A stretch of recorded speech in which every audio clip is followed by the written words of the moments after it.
The basics, pero lahat ng mga pinili ko pag magmo-monologue ako, naghahanap ako Ding Dong Dantes. Isa pa palang way kung bakit ako napapasok dito. Nung last sem ko sa college, I was able to take a course, a subject na acting for the camera.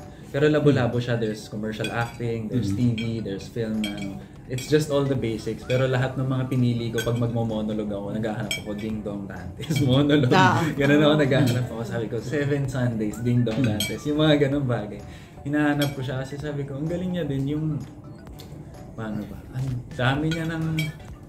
Ang haba na rin kasi ng career nila.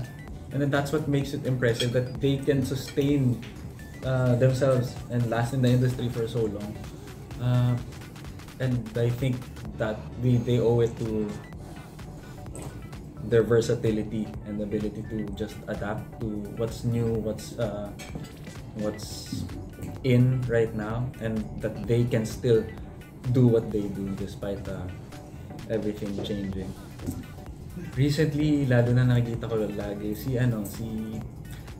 Barbie Forteza din. Sobrang natural, sobrang ang natural niya talaga nung nakikita ko. Parang sobrang, and all the stories I hear na parang napakabait talagang tao, sobrang genuine. Ayun, nakakatawa. And isa pa, si Catherine Bernardo naman. Ayun, meron na. At least. Sinasadya mo ba yun? Hindi ko nga po alam kung ano sila, sorry.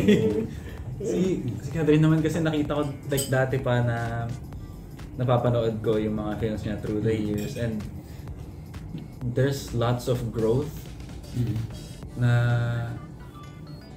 all around amazing in the things that they do. Pero even in just if I just look at the way they are as actors, yung growth niya through the years na nakikita ko kasi kasabay ko siguro tumatanda in a sense. Kahit wala pa naman ako doon, na-appreciate ko yung gano'n na nakikita kong may growth, and that's something I want for myself as well.